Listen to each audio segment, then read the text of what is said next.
예, 신약 성경 갈라디아서 3장 10절에서 14절입니다. 우리 다 같이 무릇 율법 행위에부터 함께 있습니다. 시작. 무릇 율법 행위에 속한 자들은 저주 아래에 있나니 기록된 바 누구든지 율법 책에 기록된 대로 모든 일을 항상 행하지 아니하는 자는 저주 아래에 있는 자라 하였습니다. 또 하나님 앞에서 아무도 율법으로 말미암아 의롭게 되지 못할 것이 분명하니 이는 의인은 믿음으로 살리라 하였습니다. 율법은 믿음에서 난 것이 아니니 율법을 행하는 자는 그 가운데서 살리라 하였느냐. 그리스도께서 우리를 위하여 저주를 받은 바 되사 율법의 저주에서 우리를 속량하셨으니 기록된 바 나무에 달린 자마다 저주 아래에 있는 자라 하였습니다. 마지막 절입니다. 이는 그리스도 예수 안에서 아브라함의 복이 이방인에게 미치게 하고 또 우리로 하여금 믿음으로 말미암아 성령의 약속을 받게 하려 함이라. 아멘, 아멘. 예, 오늘의 제목은 의인은 믿음으로 살고 성령의 약속을 받는다입니다. 오늘 이런 제목으로 주의 말씀, 주의 하나님의 은혜의 복음을 증거하길 원합니다. 우리 앞에 10절부터 함께 읽겠습니다. 다시 한번 읽습니다. 무릇 시작. 무릇 율법 행위에 속한 자들은 저주 아래에 있나니 기록된 바 누구든지 율법책에 기록된 대로 모든 일을 항상 행하지 아니하는 자는 저주 아래에 있는 자라 하였습니다. 이 갈라디아서는 믿음으로 살아라, 은혜 가운데 은혜를 붙들고 살아라, 그러한 주제가 담겨져 있어요. 이 10절만 붙드는 게 아니에요. 10절은 율법 행위에 속한 자들은 밑줄을 쳤는데 율법 행위에 속한 자들, 영어로는 all who rely on observing the law, 율법을 지키는 것에만 의지하는 모두들, 이런 말이에요. 여러분, 율법이 무엇입니까? 하면 보시면 율법은 바로 나쁘지는 않아요. 율법은 선해요. 율법 자체는 악한 것이 없어요. 10계명이 10가지 계명이잖아요. 하나님의 계명, 10 commandments, 10계명이라는 10가지의 계명은 10개의 계명이에요. 여러분, 근데 10계명은 앞부분에 하나님에 대한, 어떻게 보면 인간적인 세상에서 추상적일 수가 있어요. 너는 나 외에 다른 신을 섬기지 마라. 그럼 정말 하나님 외에 다른 신 섬기지 않고 계십니까? 모든 인간은 원래 10계명의 첫 번째 계명에도 넘어지게 마련이에요. 나를 먼저 생각하는 게 아담 안의 인간이에요. 내 가족 먼저 생각하는 게 아담 안의 인간이에요. 내 돈 먼저 생각하는 게 아담 안의 인간이에요. 내 헌신 먼저 생각하는 게 아담 안의 인간이에요. 10계명 첫 번째 계명에서 모두가 다 무너질 수밖에 없어요. 부자, 관원, 청년이 예수님께 찾아서 이렇게 말하죠. 내가 선한 선생이여, 내가 무엇을 더 하여야 영생을 얻으리까? 근데 예수님께서 이미 너에게 계명이 있지 않니? 율법이 있지 않니? 그러니까 어려서부터 다 지켰어요 말씀이에요. 그 사람은. 근데 예수님 뭐라고 하십니까? 그래, 다 지켰다고? 그럼 가난한 자한테 너는 부자잖아, 다 팔고서 한번 나한테 따라와. 주님은 수제자가 될 수 있는 그런 특권까지 주셨어요. 근데 그 사람은 슬픔을 가지고 떠나갔죠. 그 사람은 부가 자기의 첫 번째 하나님이었어요. 그의 하나님은 부였어요. 부유함, 돈과 재산과 자신의 그러함으로 말미암은 관계들이. 그게 다 율법 행위에 속한 자들이에요. 그들은 어디 아래 있다고요? 저주 아래 있다고요. 근데 율법 자체는 나쁜 것이 아니에요. 율법은 우리를 비춰주는 거예요. 거울과 같다 그러죠. 근데 율법을 보면 볼수록 우리가 나는 착하지, 나는 하나님의 자녀지를 깨닫는 게 아니라 난 이렇게 정말 나쁜 놈이구나, 난 이렇게 정말 지저분한 사람이구나, 이것을 깨닫게 돼요. 율법은.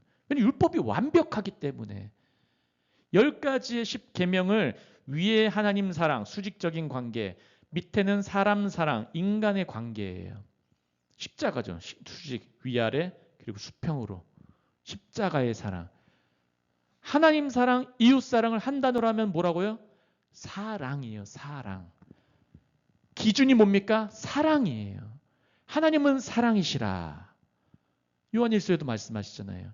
근데 이 사랑의 특징이, 대표적인 특징이 뭡니까? 이 사랑은 주는 거예요. 주는 거예요. 하나님을 사랑하라. 이 말이 뭡니까? 하나님께 너 자신을 드려라예요. 하나님께 너를 드려라. 너를 줘라 이거예요. 이게 하나님 사랑이에요. 근데 우리는 못한다니까요. 아담 안의 인간은. 예수님을 믿고 나서 그때부터는 헌신적으로 살 수 있어요. 진짜로. 그들 누구라고 합니까? 제자라고 하는 거예요. 예수님을 따르는 사람들. 하나님의 아들을 믿는 사람들. 믿는다 다른 말로 뭐라고 합니까? 달라붙는 사람들. 예수님께 달라붙고 말씀에 달라붙고 말씀과 함께 따르기로 결단한 자들. 그들이 이 저주 아래서 벗어나는 거예요. 율법은 우리를 깨닫게 하기 위해서 죄를 깨닫게 하고 나의 연약함, 악함을 깨닫게 하는 거예요. 생명을 주진 못해요. 그 율법에 한계가 있어요. 그래서 화면 보시면 그래서 율법은 구원의 수단이 아니라 심판의 기준이에요. 누군가가 넘어져서 아파하고 있어요. 사랑을 줄 수 있는 힘도 없는 사람에게 율법 들이대면 그 사람은 나중에 자살할 수도 있어요. 예전에 미국 교회에서 한창 율법 설교하는 사람들 많았어요. 18세기, 19세기 때. 그때 사람들이 힘들어요. 교인인데 자살한 사람들이 많았어요. 하나님의 법 앞에서 나는 정말 지키지 못하겠다고. 그래서 하나님은 이 교회에 무엇을 전하기를 원하십니까? 복음을 전하기 원하시는 거예요. 10절 후반절 누구든지 율법책에 기록된 대로 모든 일을 항상 행하지 아니하는 자는 저주 아래에 있는 자라. 이게 율법의 기준이면서 한계라는 거예요. 항상 행하지 않은 자. 이거는 행동으로만이 아니라 생각도 마찬가지예요. 율법은 우리의 모든 것을 지켜봐요.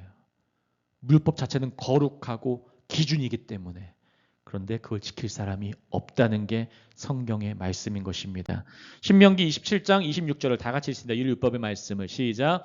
이 율법의 말씀을 실행하지 아니하는 자는 저주를 받을 것이라 할 것이요 모든 백성은 아멘 할지니라.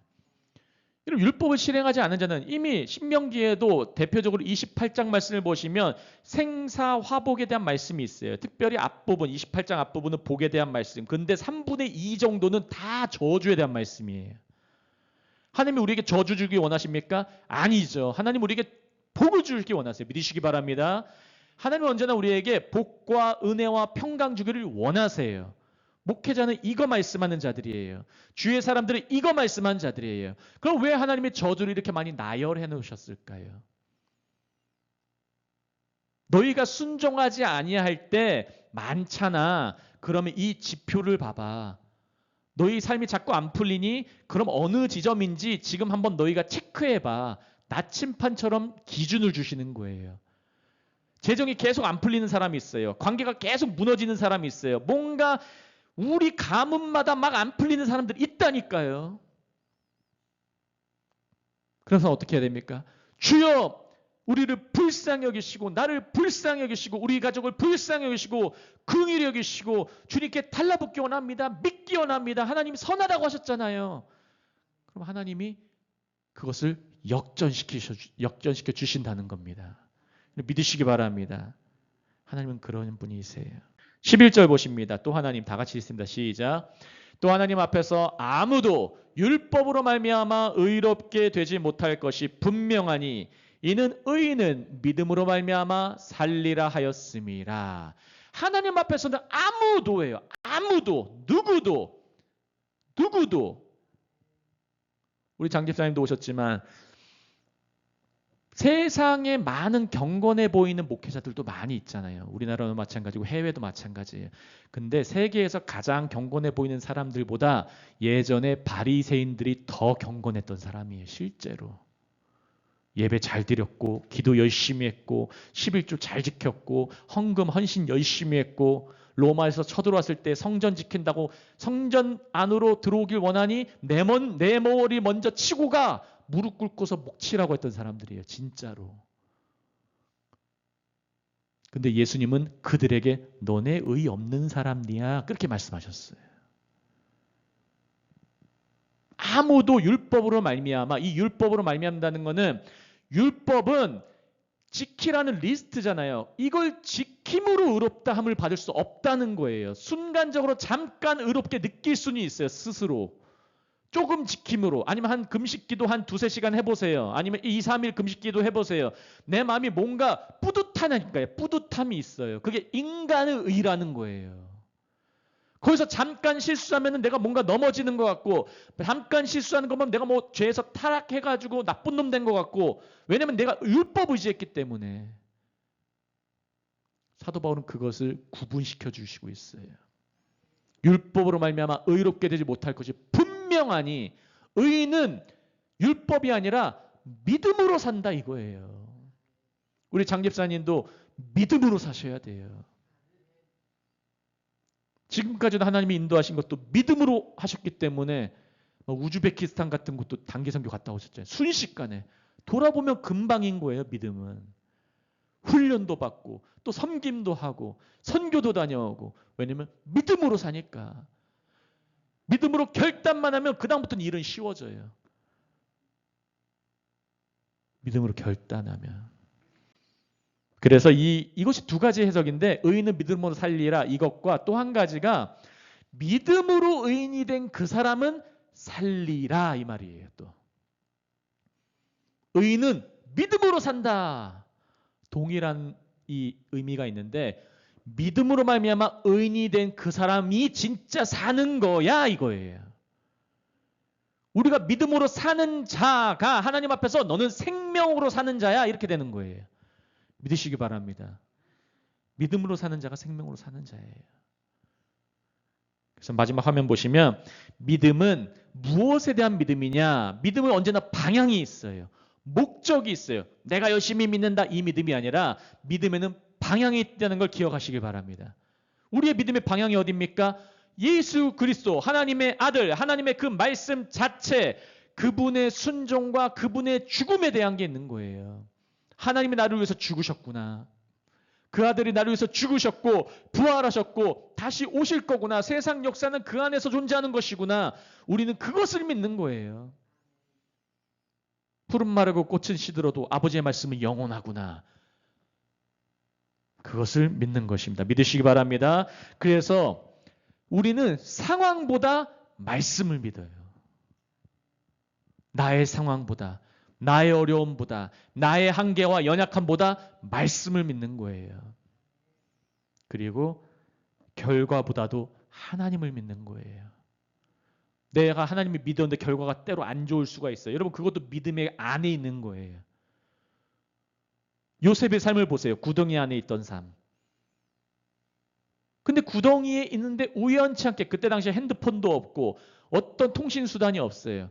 우연치 않게 어떤 상인이 지나가요. 근데 또 상인도 우연치 않게 노예 상인이었어요. 그 상인에 의해서 발견된 것도 하나님의 은혜인데 팔려나갔어요. 근데 또 어떻게 보면 인간적으로는 약간 재수없다시피 노예로 팔렸어요. 어디로요? 근데 또 팔리게 된 곳이 국무총리 같은 보디발에게 팔려나갔어요. 근데 열심히 믿음으로 살았어요. 집안 관리도 잘하고. 그래서 그 집을 다 맡을 수 있는 권한을 가졌는데 또 하필이면 보디발의 아내가 자꾸 유혹을 해요. 근데 믿음으로 이겨냈어요. 근데 믿음으로 이겨냈는데 결과가 어떻게 됐습니까? 감옥에 갔어요. 과정을 보면 자꾸 그의 과정은 웅덩이밖에 없는 것 같아. 구덩이밖에 없는 것 같아. 믿음으로 살았는데 안 되는 것 같아.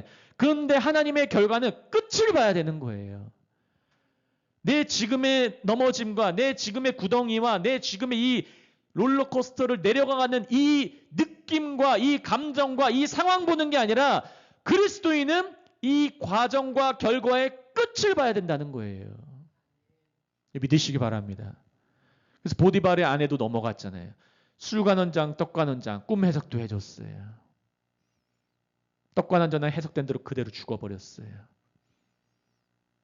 술관원장은 해석해주고 기억할게 하더니 기억을 못했어요. 그리고 나중에 요셉이 그것도 본인도 기억하지 못할 때쯤에 그때 이제 바로가 불러가지고 꿈 해몽에 대해서 얘기하고 그때 바로 하나님께 진짜 쓰임을 받는 거예요. 근데 우리는 이 과정을 같이 봐야 돼요. 여러분 내려가는 것도 하나님의 쓰임 과정이 있다는 걸 기억하시길 바라요. 때론 구덩이와 같은 삶, 나락과 같은 삶, 이것도 우리가 하나님이 우리를 연단하시고 이끄시는 과정 중에 있다는 거예요.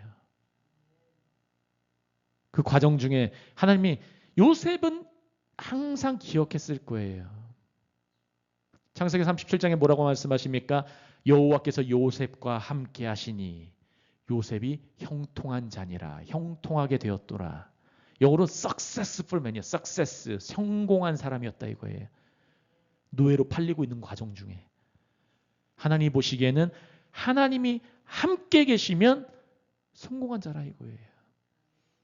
누구에게 함께 계십니까? 하나님이 믿음으로 사는 자에게. 믿음으로 사는 자에게. 결과보다 하나님을 의지하는 우리 모두 되시길 예수님으로 축복합니다. 12절에 있습니다. 율법은 시작. 율법은 믿음에서 난 것이 아니니 율법을 행하는 자는 그 가운데서 살리라 하였느니라. 영어로는 not based on faith. 율법으로 기초된 것이 아니라, 믿음으로 기초된 것이 아니라 이거예요. 율법은. 율법이 있으면 율법의 기반, 그 반석은 믿음이 아니라는 거예요. 여러분, 우리의 반석은 믿음이어야 돼요. 믿으시기 바랍니다. 우리의 반석, 우리가 발딛고 우리가 딱 의지하는 것은 믿음이어야 되고 말씀이어야 되고 하나님이어야 되고 예수 그리스도 이름이어야 되고 그것이 우리의 믿음의 기준이고 우리의 기초예요. 기초. 근데 율법은 아니에요. 율법은 그 자체가 그냥 완성이에요. 율법을 행하는 자, 그것을 의지하는 자, 율법만 난 이만큼 지켰으니까 하나님 이만큼 복 주세요. 이게 율법 행하는 자고 그것을 의지하는 자입니다. 그럼 그 가운데서 살게 돼 있어요. 한국교회 수많은 교회가 이렇게 살고 있잖아요.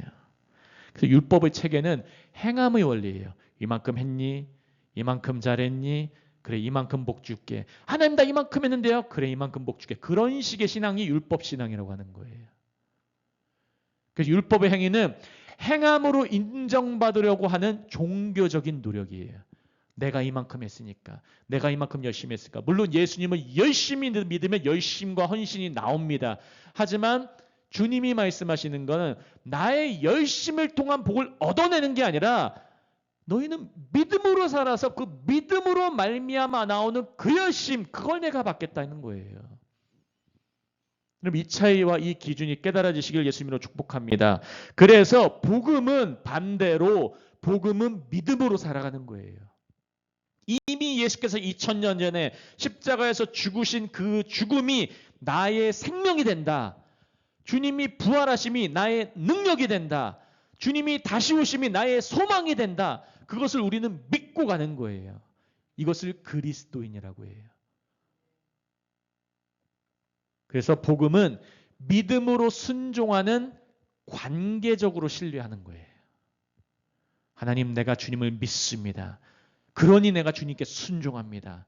왜냐하면 하나님 나 지금까지 인도해 주셨잖아요. 관계적이니까 하나님과의 관계, 나의 아버지, 성령으로 말미암아 아바 아버지, 아빠 아버지 부르는 이 관계, 이 아버지와 자녀의 관계, 그것을 믿음으로 사는 게 바로 제자고 교회라고 하는 거예요.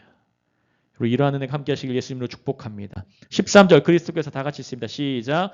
그리스도께서 우리를 위하여 저주를 받은 바 되사 율법의 저주에서 우리를 속량하셨으니 기록된 바 나무에 달린 자마다 저주 아래에 있는 자라 하였음이라. 신명기 말씀에 나오는 말씀이에요. 이 부분이. 신명기 21장 22절 23절 다 같이 있습니다.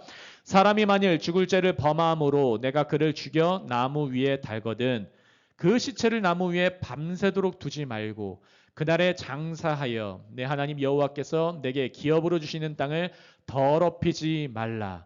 나무에 달린 자는 하나님께 저주를 받았음이라. 그 13절에 나무에 달린 자마다 저주 아래 있는 자라 하였음이라. 왜 예수님께서 저주 받으셨습니까? 왜 하나님의 아들이 죽으셨습니까? 원래 죽을 수밖에 없는 자가 누굽니까? 모든 인류라는 것이에요.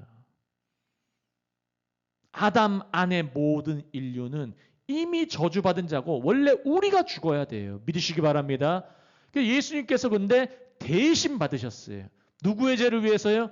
나의 죄를 위해서, 우리의 죄를 위해서, 우리 교회의 죄를 위해서, 이 나라를 위해서 주님께서 저주를 받으셨다는 거예요. 누군데요? 주님이 하나님의 아들, 완전하신 분, 하나님이 죽을 필요가 없는데 영생이시고 영원하시고 그 생명 자체이신 그분이 우리를 위해서 죽으시고 그분이 죽으심은 우리에게 생명이 되신다.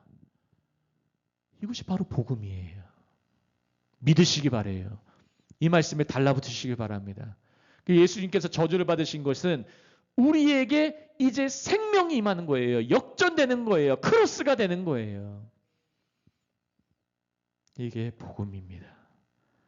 그래서 제자의 자기 부인하고 자기 십자가를 지는 순종을 통해 이제는 타인에게, 다른 사람들에게 생명이 흘러가요. 잘 보세요. 예수님은 죽으실 필요가 없는데 우리 위해서 죽으셨어요. 십자가를 지시고 죽으시고 부활하시고 그 생명과 능력을 우리에게 주셨어요. 믿으시기 바랍니다. 그러면 그분을 따르는 자들이 이제 어떻게 사냐? 아, 나 생명 받았으니까 나 돈 많이 벌고, 나 우리 집 잘 되고, 나 결혼 잘하게 해주시고, 내 자녀 잘 먹고 잘 살게 해주시고. 여러분, 이 땅과 이 예루살렘과 같은 이 땅, 이 하늘은 없어진다니까요. 없어진다는 건 심판하신다는 거예요. 죽게 하신다는 거예요. 한마디로 인간으로 따지면. 그러니까 새 예루살렘, 하늘과 땅, 새 하늘과 새 땅, 하나님께서 예비하신 새 예루살렘이 예비되어 있다. 너희의 하늘은 거기를 바라봐. 지난주 주일 설교처럼 너희의 소망을 위의 것을 찾아. 주님 말씀하시는 겁니다. 그럼 제자는 어떻게 살아야 돼요? 제 두 번째 여기 메모해 놓은 것처럼 제자는 자기 부인하면서 살아요. 자기 부인한 건 내가 죽어가는 거예요. 내 십자가 지는 거예요. 주님 말씀하셔요. 누구든지 나를 따르려거든 자기를 부인하고 자기 십자가를 지고 나를 따라라. 우리 힘으로 따라갑니까? 아니에요. 주님을 따라가다 보면 주님이 새 힘 주십니다. 믿으시기 바랍니다. 주님을 따라가는 자에게 주시는 생명이 있어요. 그럼 십자가는 지는 순종을 통해 내가 그 생명 따라갈 때에, 내가 그분 따라갈 때 주시는 그 소망, 믿음, 사랑, 그것을 받으면 이젠 나를 통해서 다른 사람에게 그게 흘러간다는 것이에요. 이게 믿음으로 살아가는 자의 열매인 것입니다. 우리 한나무교회가 이런 사역 잘 감당하시기를 예수 그리스도 이름으로 축원합니다. 우리 마지막 절입니다. 14절. 이는 함께 있습니다. 시작. 이는 그리스도 예수 안에서 아브라함의 복이 이방인에게 미치게 하고 또 우리로 하여금 믿음으로 말미암아 성령의 약속을 받게 하려 함이라. 그래서 예수 그리스도의 십자가는 그리스도 예수 안에서, 이 말은 예수 안에서, 하나님의 아들 안에서, 십자가 죽음과 부활 안에서 동일한 말이에요. 예수의 십자가 무엇을 해결했습니까? 우리의 죄를 해결했어요. 내가 가난하고 질병 걸리고 죽을 수밖에 없는 우리에게 복과 은혜와 평강 주시면서 생명 주셨어요. 믿으시기 바랍니다. 그 죄를 해결하시고 뿐만 아니라 주님은 아브라함의 복이라고 해서 복의 회복도 원하세요. 죄의 해결만이 아니라 주님은 복도 주시길 원하는 거예요. 여러분 죄의 해결을 받으셨습니까? 그럼 오늘 이 시간 복의 회복도 받으시기 예수님의 이름으로 축복합니다. 아브라함의 복도 받아야 돼요. 예수 안에서. 그래서 제자는 율법의 종이 아니라 이제는 성령의 사람으로 살아가요. 하나님 나 이만큼 지킬게요. 지켰으니까 이게 아니라 성령님이 이제 내 안에 오셔서 주님이 인도하시는 대로 기도하면서 말씀에 따라가며 순종하면서 이젠 성령의 사람으로 살아가요. 성령의 사람으로 살아가면 주님께서 반드시 성령님은 약속을 주세요. 14절 마지막처럼 성령의 약속을 받게 하려 하심이라. 무엇으로 말미암아요? 믿음으로. 믿음이 있으면 성령도 받아요. 성령 받으면 약속도 받아요. 하나님께서 약속하신 거, 그 소망을 받는다니까요. 약속과 소망은 연결되어 있어요. 그럼 성령의 약속은 무엇으로 이루어져 있습니까? 성령의 인도하심, 영어로 가이드. 요새 며칠 동안 계속 뉴스 나오는 것 중에 하나가 히말라야 산에 올라간 사람들 뉴스 나오잖아요. 거기 좋은 가이드를 만나면 히말라야 산에 잘 올라간대요. 근데 돈만 밝히고 나쁜 가이드 만나면은 히말라야 산 올라가는 도중에 죽는 거예요. 여러분, 성령님은 좋으신 분이에요. 성령께서 우리와 함께 하시면 약속을 주시면서 우리를 가이드해 주세요. 인도해 주세요. 잘 인도해 주세요. 우리 성령님께서 지금 장 집사님 한 걸음 한 걸음 인도해 주시는 거 보면 아주 놀라워요. 어느덧 또 집사도 딱 되게 하시고 또 그다음 그러면 이제 삶을 돌아보면 이제 다음 발걸음이 기대가 되는 거예요. 아, 하나님 다음 뭘 하실까? 하나님이 어떻게 다음 인도하실까? 그러면은 그런 믿음과 인내 가운데 열매를 맺게 되는 거예요. 우리의 인생 가운데. 아, 성령님께서 나에게 약속 주셨지. 나에게 삶을 인도해 주시지. 아, 이제 내가 열매를 맺는구나. 하나씩 하나씩 맺어가요. 그럼 하나님께서 그런 사람 나중에 그대로 데려가세요. 주의 나라로. 믿으시기 바랍니다. 오늘의 제목이 의인은 믿음으로 살고 성령의 약속을 받는다입니다. 여러분 오늘 믿음으로 사시길 바랍니다. 이번 주도 믿음으로 사시길 원해요. 제가 아까 단톡방에 올렸는데 가을 사역 이제 계속해서 시작되고 있어요. 바자회도 있고 정기 대신방도 있고 우리 이제 테마 예배도 할 거고 성찬식도 더욱더 많이 할 거고 하나님이 하실 일이 넘쳐납니다. 믿으시기 바래요. 그리고 성령의 약속을 받으시길 바랍니다. 그 약속 받으면은 능력과 인도받게 돼요. 그리고 열매를 맺게 되는 것입니다. 이러한 큰 은혜가 함께 하시길 예수 그리스도 이름으로 축복합니다. 제가 기도하고 우리 말씀 붙들고 다 같이 기도합니다. 제가 기도하겠습니다. 할렐루야. 하나님 아버지 너무나 감사합니다. 우리의 아버지 하나님, 하나님의 나라가 이 자리에 임하기를 원합니다. 말씀을 부어주시고 말씀을 듣고 깨닫게 하신 주님, 성령의 약속 충만하게 부어주시옵소서. 성령의 약속이 우리에게 임하여서 그 인도하심과 열매를 우리 삶 가운데 충만하게 경험하기를 원합니다. 지금까지 지내온 것 모든 것이 주님의 은혜이오니 앞으로도 주님의 은혜만 붙잡고 믿음으로 살아갈 수 있도록 역사하시고 생명으로 우리를 붙들어 주시옵소서. 감사하며 모든 말씀 살아계시고 지금도 함께 하시는 역사하시는 예수 그리스도 이름으로 함께 기도합니다. 아멘. 아멘.